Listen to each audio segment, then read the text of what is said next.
that promotion, that fatter salary, that next bigger house, all of that, if that is giving you emptiness, that just means you need to understand what are your patterns, what are the traumas which you are carrying from past. People's perspective or people's experience with work, that is what is causing Sunday anxiety. So social media is not the only thing, okay? Anything you see, the minute I look at your lovely curls, I would want to have curls. And my hair would completely die for me because your curls are nice. And it is not because I'm jealous. There are people confuse purpose and passion. Passion is made up with two factors, which are, one is values, second is vision. Every given moment, we are ready to abandon ourselves, and we call it as sacrifice. If you learn to prioritize yourself, then the world is going to prioritize you. Whatever you are experiencing in your adult life is actually a resultant of all those unprocessed emotions which you have experienced in the formative year.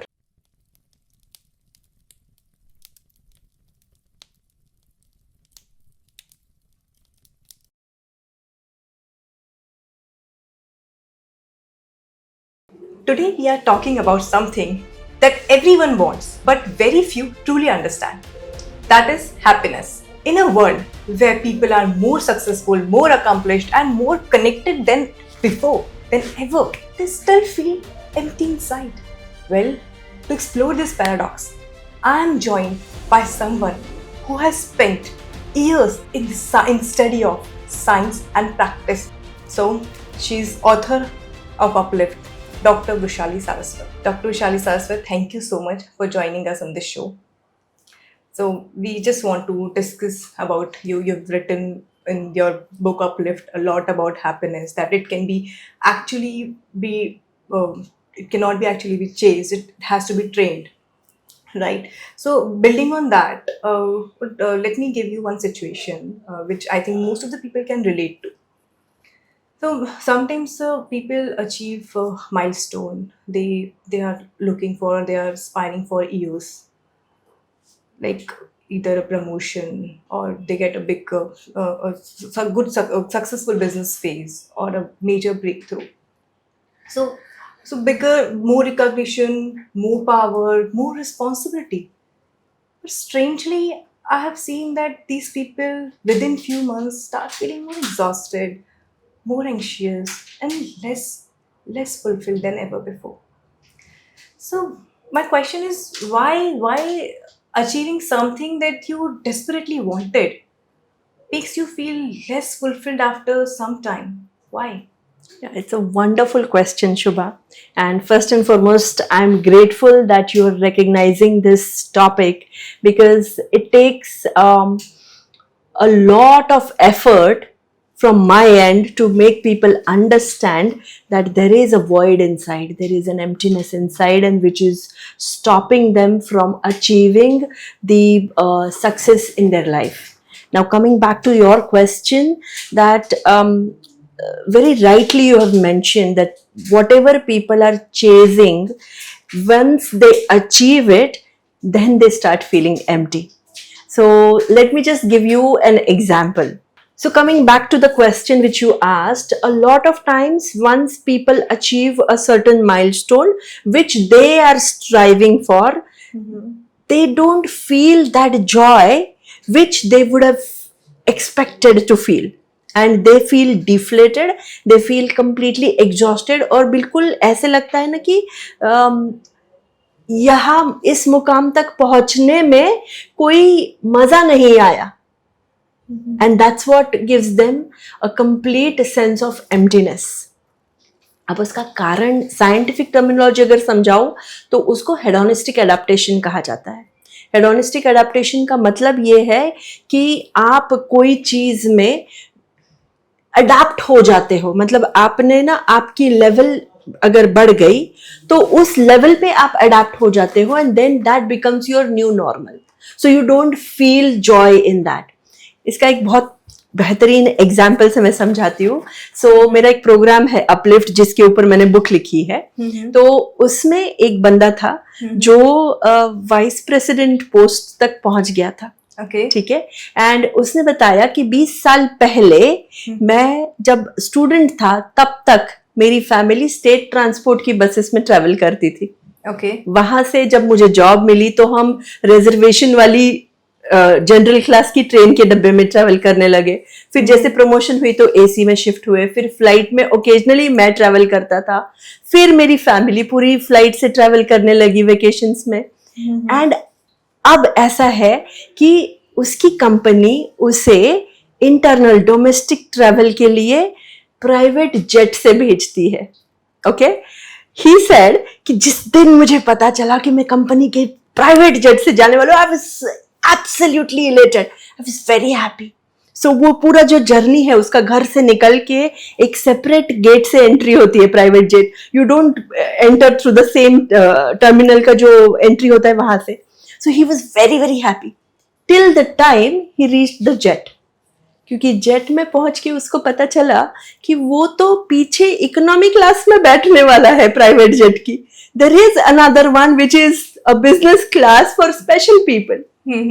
And then his definition of his success changed. So that is what happens. You get used to what you have received. फिर आप भूल जाते हो कि पीछे आप कहाँ से आए.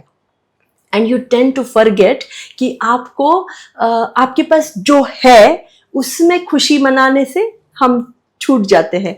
And then we start shifting. So our focus or our point of joy is adaptable. We reach that level and then we want more. So that wanting more makes you feel empty because आज जो है वो भी आप note नहीं करते. So is there any way to actually come out of these kind of Absolutely. mental- yeah. Absolutely. So I'll go back to this guy's example only because that was the day when he sat in that private jet in the economy class. That was the time he decided that he wants to do uplift.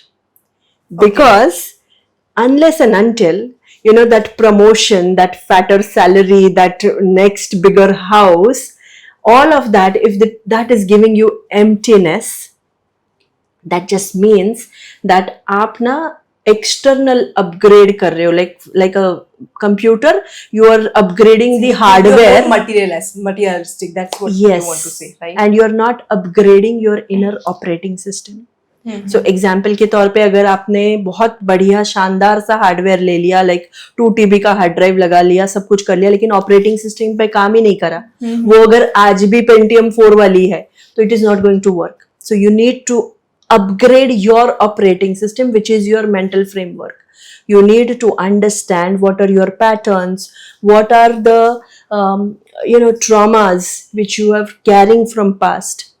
So going back to this guy's example, so he comes from humble background and it's a very sad terminology, I feel. So I love to change it. I call it that people come from adequate backgrounds, that they had things, they had resources, whatever needed at that point of time. Right? So when you are walking in the world with world's expectations and not your own, and you are comparing the world with your own situation, that's the time trauma is inflicted and you carry that trauma along. If you do not unlearn that trauma or you do not handle it properly, scientific method, then that emptiness will continue. Okay, wonderful. I really love your perspective, Rushali.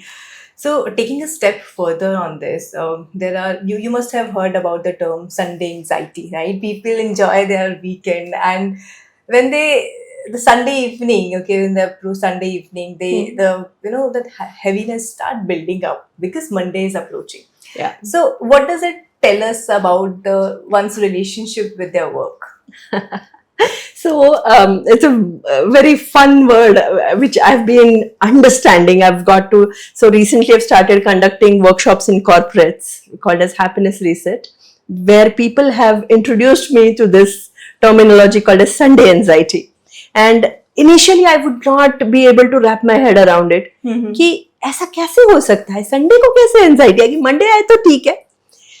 But the thing is, as I dug deeper, I realized that it is people's perspective or people's experience with work that is what is causing Sunday anxiety.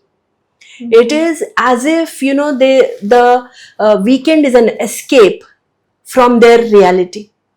And as the weekend gets over, they start building, because the experience with work, their nervous system is reacting to it. They are thinking of it as increased pressure. They're thinking of it as increased obligation.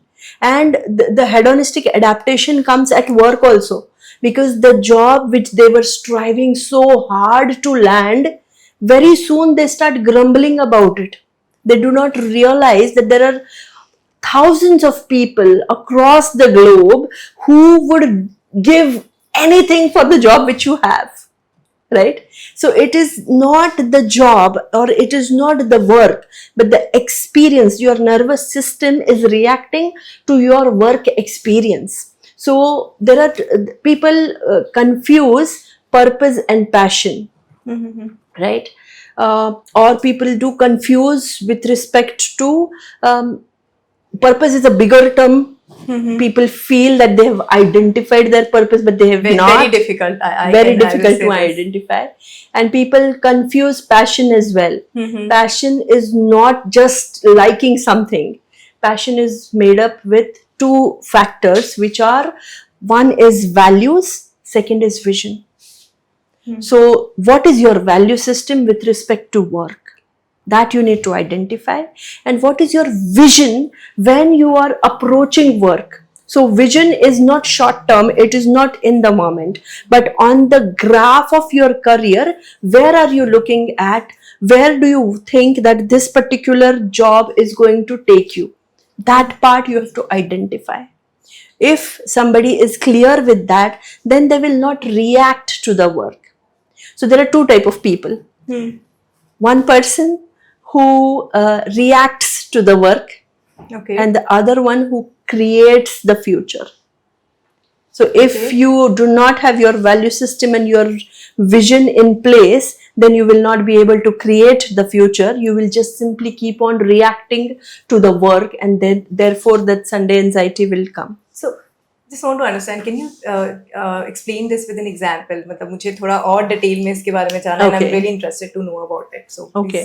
So अगर value system की बात करेंगे, तो I'll give few examples. Like Sachin Tendulkar. Okay.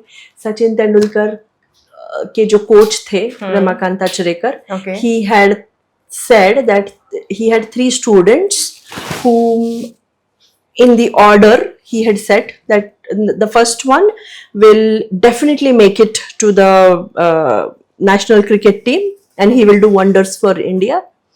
That guy did not make it to the Indian cricket team. Okay.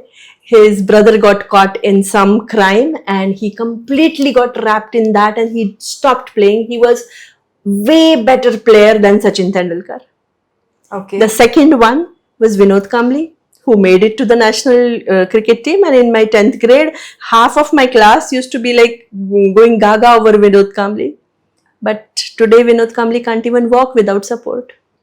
And third one was Sachin Tendulkar, who did not have the kind of skill sets which these two people had. Okay, but what he had was strong value system.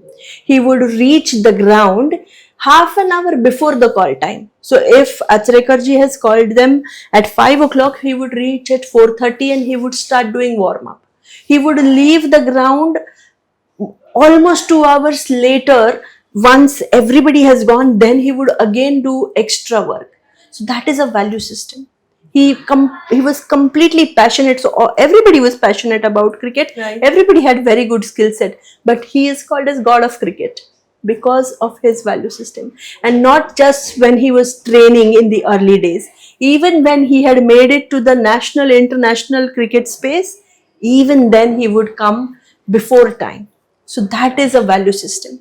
So that does not depend on, so Tendulkar did not score a century for longest period of time. So history निकाल के देख लोगे तो any player who has started playing, he is the one who took longest to score a century. Okay. Even then, so his work was not rewarding him initially.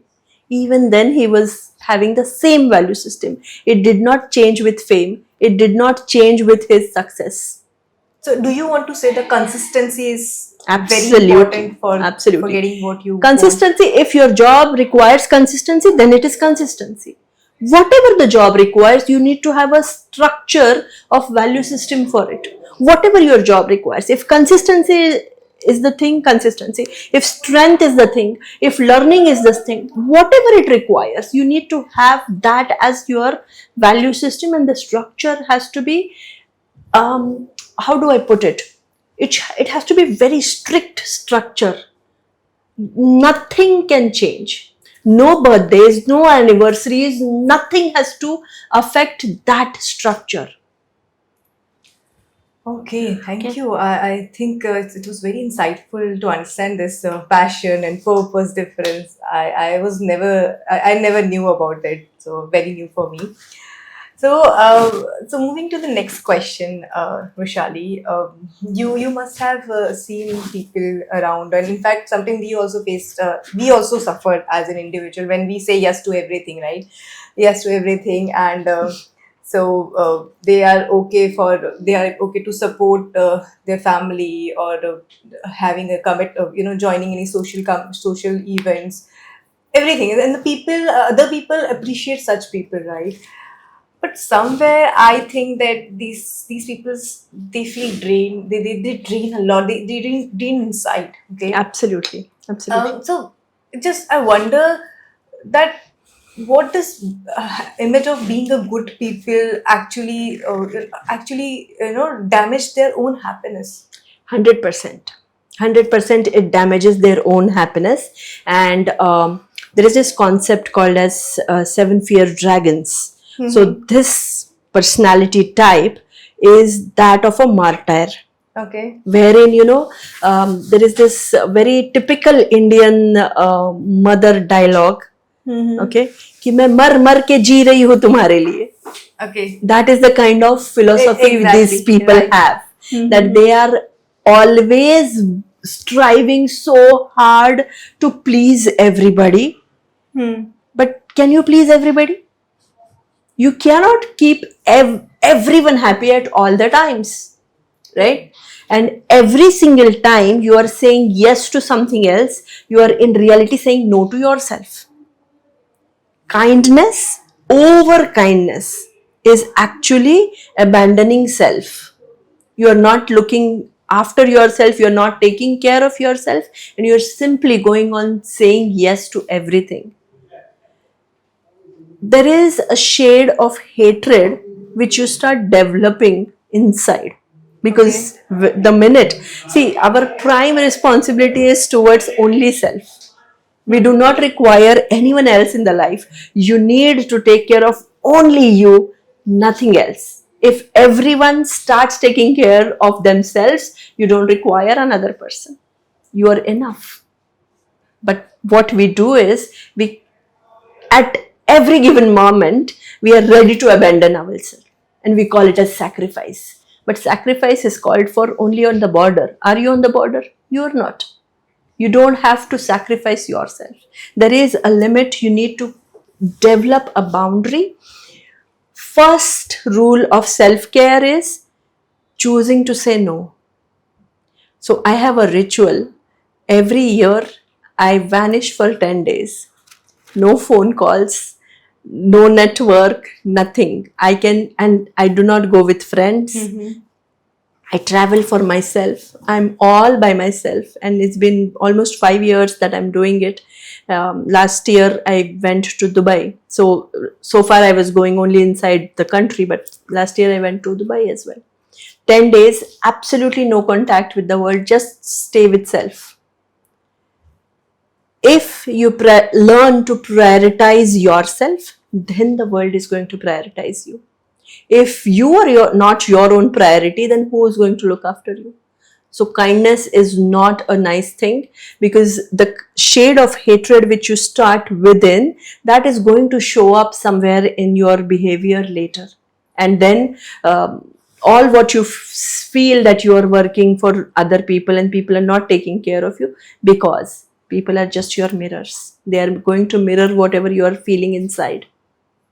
Okay, so when these people realize that they're actually, Oh, they don't. That's the whole problem.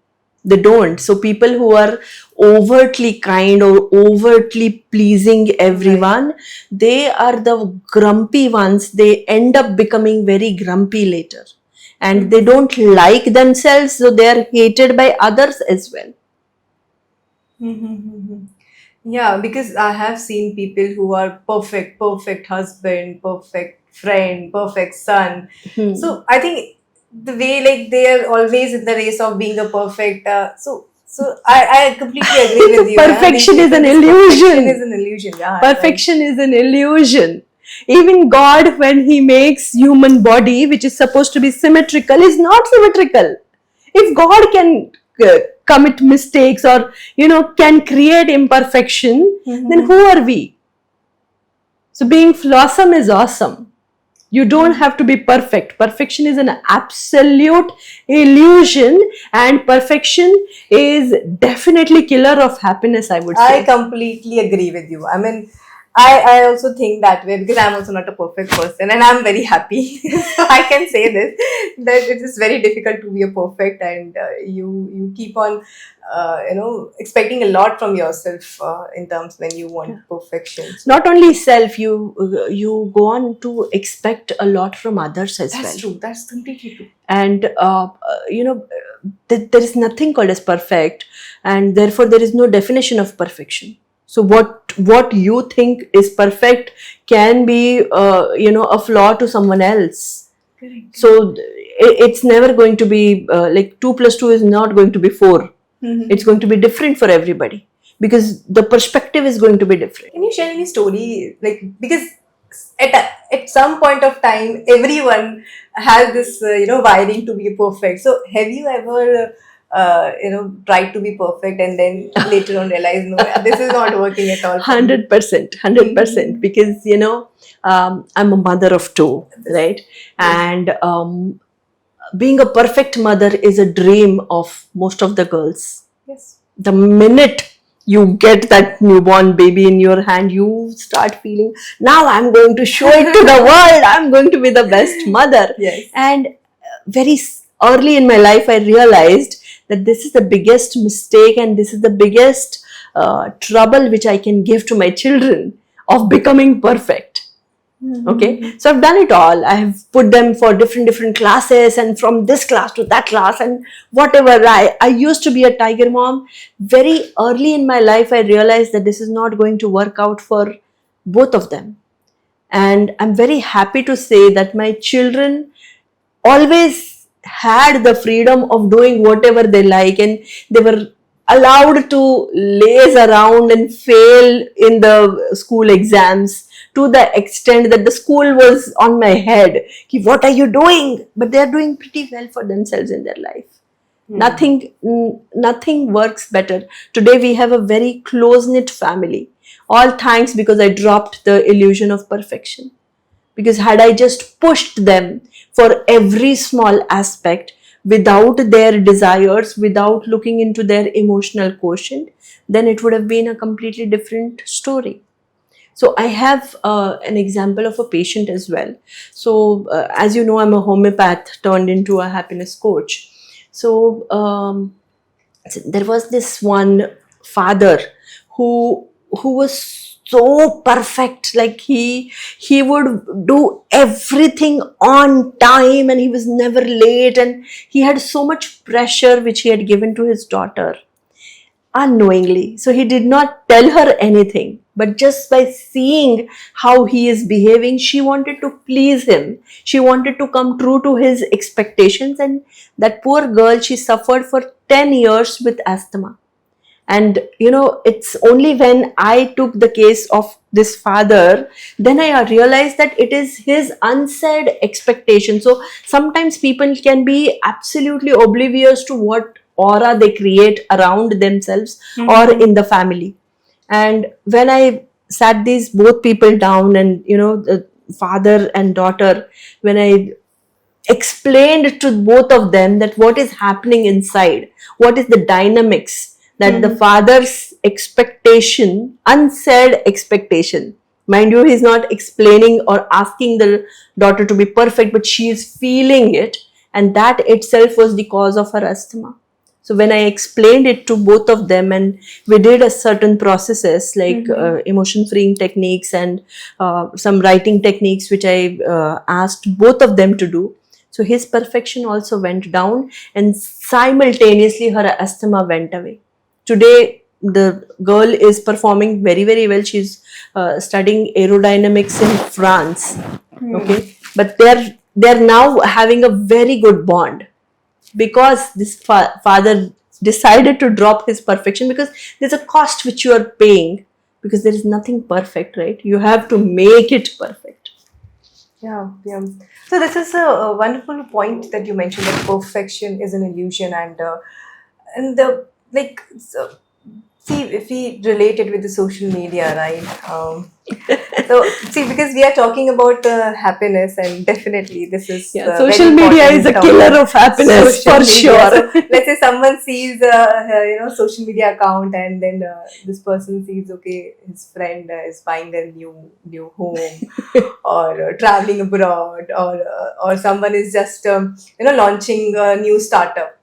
Immediately this person start feeling as if his entire life is inadequate. Yes. I don't, so I'm not convinced, or I don't understand this particular thing, that why comparison has such a powerful impact on a sense of happiness. Yes, absolutely. Wonderful question, Shubha. Despite knowing this thing, that social media just shows highlights. I don't understand this. All right. So let me take you back to the science of happiness. Okay. So the brain is the dumbest part of your body. Okay. It is designed or hardwired to compare you with everybody for survival. So social media is not the only thing. Okay. Anything you see, the minute I look at your lovely curls, I would want to have curls. And my hair would completely die for me because your curls are nice. And it is not because I'm jealous. Okay.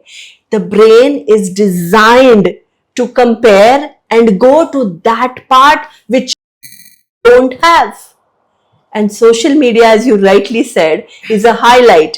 People do not realize that social media is just a reel. They're showing good part. Nobody is going to show you failures. The startup which you're talking about, they are not going to tell you that what kind of major goof ups they have at the back. Correct. They're not going to talk about it. But what they will talk about is the new fancy car, new good office, very good staff, and this and that. But social media is just a highlight. It is not telling you the full story. So your stories are your own stories. First and foremost, what you can do is, there is a huge role of gratitude here. If you want to save yourself from comparison, or from the hardwiring of feeling jealousy, because the minute jealousy comes in, you start feeling inadequate, you start comparing, you feel everything is small, right? So you need gratitude plays a major role in this, and I have a full program which I'm starting on 12th of April. It is called as Life in Full Transformation. All 7 days we talk only about gratitude. Gratitude single-handedly can solve all these problems, because what it does is it disconnects you from what you do not have to what you have in the moment. The minute you start analyzing, so if you are seeing something on social media and any particular feed makes you feel small, what you can do is simply unfollow that person. You don't have to watch them flaunt their things outside, right? Why give your time, which is the biggest fuel, to someone else's life? Don't fuel it. Just unfollow them. The minute you start feeling small, you can turn your phone upside down and keep it. Hold it there for 1 minute and then ask yourself, am I really, really small? Do I really, really need to look into it? And every single time answer would be no. You will find something to celebrate inside you. So you scan your day and identify whether I'm doing something to add value to my life, and whether I'm doing something to add value to the people who depend on me or people who are in my first circle. If I'm doing something valuable, then I need not feel small. Even if I'm doing one thing in the day, that is good enough. And sometimes my existence for my family can also be good enough. You don't have to do anything. You can just show up. That is also enough. And if you're showing up, good. So you don't have to worry about social media. Social media is, it's like that monkey, which is going to mimic what you are feeling inside. The more you look at him, the more it's going to tease you. So you have to choose to turn yourself away. And I know you can't live without it, but you can always put some time, like the app timers are there. So you can put those timers certain time, say maybe 15 minutes, 20 minutes, and the app will close on its own. So you don't have to, if you can't exercise self-control, then you allow the app to control you. Yeah, agree. Yeah. So you spoke about gratitude, right? So Right. I just want to understand, how can one practice gratitude? Do you say like if I'm waking up in the morning and I'm just thanking God, thanking everyone that I'm able to watch this, or I'm able to see next morning. So should I start? A lot of times people, because of lack of knowledge about what it can do, feel that it is very equivalent to prayer. So no, it is not like that. Okay. It is not just prayer, because there is a research which has shown that 15 minutes daily, if people start practicing gratitude in the scientific manner, then their bodies will develop antibodies to fight autoimmune disorders. Okay. So And this is scientific research. Okay. Yeah. So there is a method which I'm going to share that's what I want exactly to ask. how you have to say gratitude. So writing is the best method, because when we write, we don't use it very loosely. We are very serious about every word which we write. If I ask you to speak something, you will just go on ranting about things.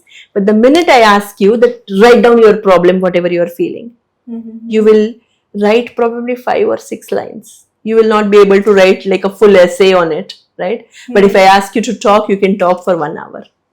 So talking is not efficient. So you need to write gratitude, and there's a structure that you need to write gratitude for a certain thing. So it goes like, I feel grateful for this podcast because it aligns with my purpose of expanding knowledge to people, sharing it to people, that happiness is sahaj, happiness is being easy, it is inside of you, it is a natural state which you can attain, which we are forgetting, so we can attain it. So therefore I'm grateful for this podcast. Now you see, there is, the minute I thank you just for the podcast, it's just like a thank you has become like a, how do I put it, curtsy, right? It does not have much meaning. But as I add my reason, specific reason for being grateful, it becomes heavier. It lands better. And I start believing into it. Even when I mentioned, even your facial expressions changed, right? That podcast is adding value to it. So the minute you identify a reason for gratitude, you start feeling it inside. And naturally in your head, one time you mention gratitude, dopamine will be released, which is a happiness hormone. Right. But dopamine is a notorious hormone because it rises like this and it falls like this. It doesn't stay for long. Mm-hmm. But consistently you go on mentioning gratitude, you go on thanking for things which you have, your body will release serotonin, which is a deeper hormone for peace and happiness. So your entire biochemistry will change. And now we have this another research which will, your body will also produce immunoglobulins, which are antibodies to fight infection. So that is added advantage. So gratitude is extremely scientific, and there are ways and means, and I have been conducting workshops on gratitude for last 2.5 years now. And amazing results. So there was one person in this program, Lift. First day he had not even realized that he has that problem. Okay, he's a middle-aged man, 47-48-year-old man, and sixth day suddenly, like, he was sitting when I was talking about gratitude, he was rubbing his neck and he said, oh my god, my warts have fallen. He had about 100 of skin tags. He was in a pre-diabetic range where skin tags is a very common entity. And he said all his neck, and we went to his video on the day one, and we could actually see those skin tags on his neck, and which had gone in just 6 days of gratitude. That is the power of gratitude. There are hundreds of examples wherein people have healed a lot of illnesses just with expressing gratitude. So is there any time that someone should give for expressing gratitude every day? Minimum 10 days. Minimum 10 minutes. Minimum 10 minutes. Okay, Yeah. Every day, minimum 10 minutes. Minimum 10 minutes. You start your day with gratitude, you end your day with gratitude. The program Uplift, which I conduct for 3 months, gratitude becomes a big base for that program. Because we do so many inner transformative journeys. Sometimes those journeys can be difficult. Gratitude, when people are expressing, they have something to hold on to. So it's a very, very powerful tool. It's understated, but it's extremely powerful. You framed your response, gratitude. I heard a lot about this terminology, but yes, you mentioned writing is a powerful tool. That is first time I'm listening on, like, how should we. So I have heard, like, okay, gratitude when I'm waking up early in the morning, I should say thanks to different things. But saying is not enough. Saying is not enough. Writing has more power. I'll tell you why. Because when you write, it gives a physical form to the world. So there is this whole process of creation. Okay, any creation in the world started with a thought, right? Your imagination will start it. That creation turns into idea when you write it down, and that idea turns into reality when you give exact words to it. So words are physical forms of anything. So if you see, if I have to talk about the Jarvis Iron Man ka computer, Acha, right? You remember? Have you seen Iron Man? No. Oh, you must. I've not seen it. You must see it with your son now. So Iron Man's Jarvis, the computer, was just a screen, and he would do zoop here and there, and he would like pinch here and put it there. And as a teenager, I always felt, oh my God, this is so awesome. ऐसा तो नहीं हो सकता. This is absolutely unreal. But that is reality today. Isn't it? Like, we just touch 2 iPhones and the images are transferred. Exactly. Right? Samsung, I think 10 years ago, had that technology wherein you can pinch and put it somewhere else. So that technology came through certain imagination. And it became a reality because somebody in the movies showed it. Written also, I think, right? Yes. So all those words, so anything which you frame words for, that becomes a reality. So words are physical form. Therefore, writing is extremely essential, and it follows the science of creation. Makes sense. Makes sense for me, definitely. So now the last question, and I cannot miss this question. It is more about reaction now. I want to talk because yes, it has a lot of relation with the happiness. So there are some adults who realize that they react to conflicts or criticism or rejection more strongly than the situation demands. So, is there any specific reason or is there any pattern that is being formed by your childhood? How it goes? Is there any connection between both of them? 100%. So, whatever you are experiencing in your adult life is actually a resultant of all those unprocessed emotions which you have experienced in the formative year. So, what is formative year? Anything from 0 to 7 years of life is the formative year. That is the time all imprints are done.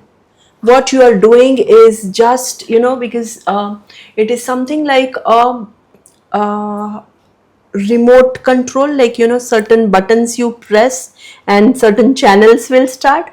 Similarly, whenever any situation which is remotely mimicking that trauma in the childhood happens in front of you, that button is clicked and you replay that trauma. Only words are muted, words are for today, and the trauma is the same. So, experience is the same, and you repeat, you react in the same manner as you have experienced then. So, these are unprocessed emotions which are emerging, which are coming out. So that's the precise reason why people feel unhappy.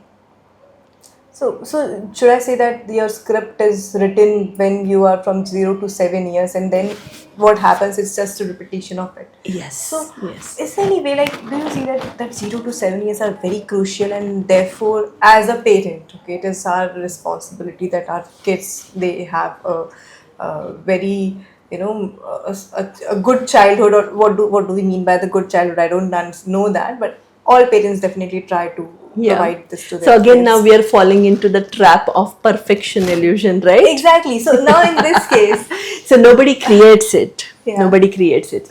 It is our perception of what is happening outside. It is always the perception of the person. It is not that my mother did it to me or my father did it to me. It is how I took it. Okay, it is my reaction. So many times you have seen in Indian context, a little dusky girl is called by her mother once कि बेसन लगा के मुंह धो लिया कर, गोरी दिखेगी. Right? And she takes it in her head. All her life she spends all her hard-earned money on beauty treatments, fairness creams and bleaches and this and that, कि मैं थोड़ी सी गोरी दिखूं. Right? It is, and is the mother saying it again and again? Or did the mother have any ill thoughts? She did not. She meant well, but it is how I took it. Now I have to point out here, there's only one actress who has refused fairness cream ads. That is Chitrangada. I don't know about her life or whatever, but I respect it because skin is just skin deep. It is this much part of your personality, right? It's just a superficial thing. अब गोरे हो काले हो उससे क्या फर्क पड़ता है? कोई फर्क नहीं पड़ता. correct. राइट मगर फिर भी वो ट्रॉमा बना रहता है और हमारे सारे लाइफ चॉइसेस उसी पे डिपेंड करते हैं. इफ आई डिसाइड, एंड ऐसा नहीं है कि वो ट्रॉमा एक बार बन गया तो वो स्क्रिप्ट परमानेंट है, बिल्कुल नहीं. You can unlearn it, you can process it in a proper way. So ये वो वाली चीजें हैं ना कि अगर जीन्स गंदी हो गई है तो क्या फेंक दोगे? धोगे नहीं उसको. सेम चीज है. हमारा माइंडसेट खराब हो गया है तो उसको बस बाहर निकालो, वॉश इट नाइसली, तय करके फिर से रखो. You will be absolutely fine. That's exactly what I do when I say I am a happiness coach, और I have written lot of stories in uplift that there are traumas, there are unprocessed emotions. You need to just process it, and happiness is nothing but alignment. You need to align what you are feeling with your thoughts, feelings and actions. Everything is in alignment. You are a happy person. So happiness is sahaj. You just need to identify what you need to find alignment for. Yeah, very, very deep for me. I think I, as a mother, have started thinking that is there something that I am not, I'm doing wrong. Okay, or so let me something. just So, stop you there. Yeah. Because what children require is just to be loved as they are.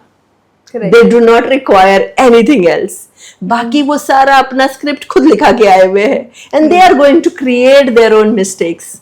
Correct. I So agree with you. Khalil Gibran's that poem that your children are not your children. They are life's desire which is coming through you. That's it. You do not have to take complete ownership, and don't be a very serious parent. Be a very silly parent, I would say. Commit mistakes, enough of them, because mistakes में ही learning है, growth है. So children only require love. Nothing else they require. Yep.